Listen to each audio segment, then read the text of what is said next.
çoğunlukla pastoral bir ailenin hayatına, genellikle babayı alt etmek için büyü yapan insanlarla ilgili birçok hikaye anlatılmıştır.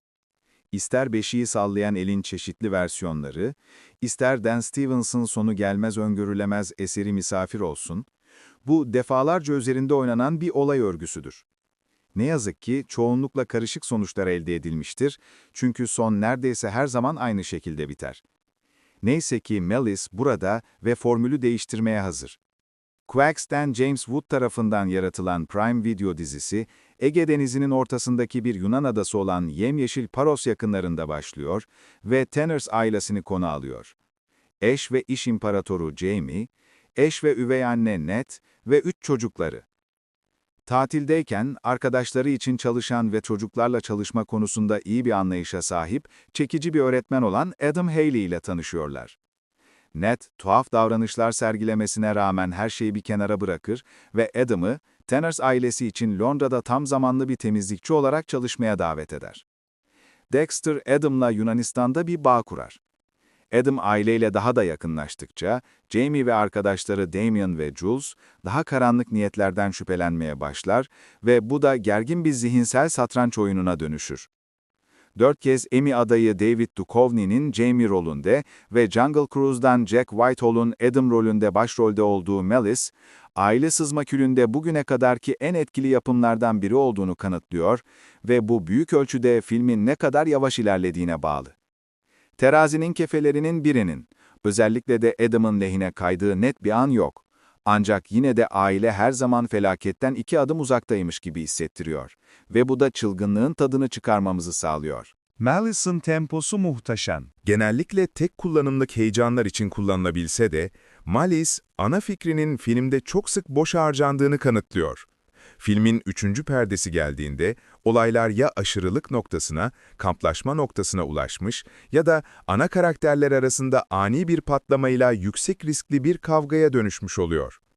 Bazen o ana kadar biriken tüm gerilimin bir rahatlama noktası oluyor. Bazen de bizi etkileşime girmekten çok hissizleştirecek kadar aceleye getirilmiş. Daha da ilgi çekici olanı ise Adam'ın Tanner ailesinin zaten çatlak tabanıyla oynama şekli. 6 adet 50 dakikalık bölümle Wood, Adam ve Tanner'lar arasındaki karanlık dinamiği gerilimi dağıtmak için çok daha etkili bir şekilde kullanıyor. Whitehall'un karakterinin neden kendine aileye zorla dahil ettiğine dair ipuçları yakalıyoruz ve herkesin şok edici kararlar aldığı anlar, topun ne zaman düşeceğini ve Adam'ın son oyunun netleştiğinde ailenin ne kadar zarar göreceğini merak etmeme neden oldu. Daha da ilgi çekici olanı, Adam'ın Tanner ailesinin zaten çatlak tabanıyla oynama biçimi. Herhangi bir çatışmanın zorlama hissettirmesi yerine, Jamie anında sınırda bir şovenist olarak gösteriliyor. Adam'ın önerilerinden evlilik dışı ilişki imaları, Nat'ın kocasıyla ilişkisine dair karmaşık bakış açısı ve en büyük oğlu Kit'in asi tavrı gibi tehlikeli bir alana girmek için sadece ufak bir itmeye ihtiyaç duyanlar için de aynı şey geçerli. Elbette dizinin finaline kadar olan kısım yukarıda bahsedilen hikayeyi bitirme telaşını yansıtıyor. Konular kesinlikle büyüleyici bir şekilde bir araya geliyor ve spoiler vermeden Adam'ın Tanner'lar üzerindeki terör saltanatının nihai sonucu konusunda şaşırtıcı derecede muğlak bir notla karşı karşıya kalıyoruz. Ancak izleyicilere çoğunlukla tatmin edici bir son sunmaya çalışırken, Wood kendini 1 veya 2 bölümlük hikayeyi tek bir bölüme sıkıştırmak zorunda buluyor. Oyuncular performanslarında son derece zarif. Malice'ın hikayesine gerçekten yardımcı olan şey, özellikle de ana düşmanınki olmak üzere karakter kadrosudur. Tuhaf bir tonla başlarsanız, sonunda kötü adama dönüşeceklerine inanmak çok kolaydır. Fazla cana yakın görünürseniz, kötü adam sızdıkları aileyle işleri kızıştırmaya başladığında neredeyse inandırıcı olmaktan çıkar.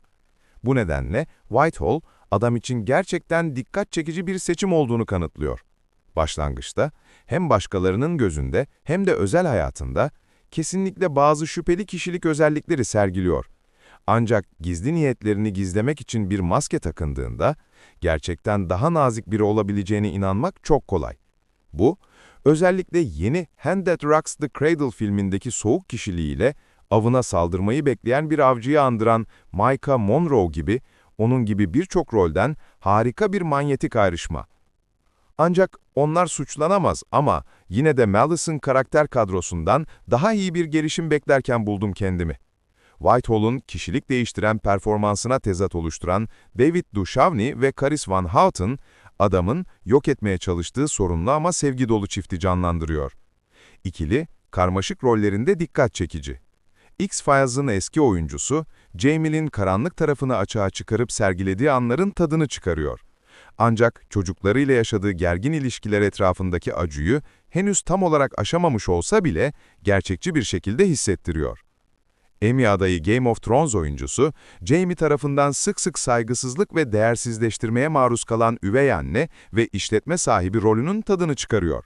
Van Houten, Naat'ın kendini tamamen kurban gibi hissetmesine izin vermiyor ve bu kısıtlamalardan özgürleşiyor. Keşke dizinin son 2 bölümünde biraz daha iyi karakter gelişimi olsaydı. Kit dışında herkes dizi başladığında hissettiklerini aynen hissetseydi. Bu, olayları öngörülemez kılmak için faydalı olmasına rağmen sonuçta olayları daha az kapsamlı hale getiriyor. Wood, vizyonunun bazı zorlu kısımlarının üstesinden tam olarak gelememiş olsa da, Malice'la gerçekten muhteşem bir şölen sunmayı başarmış. Yavaş ilerleyen yapısı bizi sonuna kadar merakta bırakırken, etkileyici performanslar ve belirli sahnelerin altında yatan kara mizah anlayışı beni ekrana kilitledi ve çok daha fazlasını istememe neden oldu. Malice, artık Prime Video'da yayınlanıyor.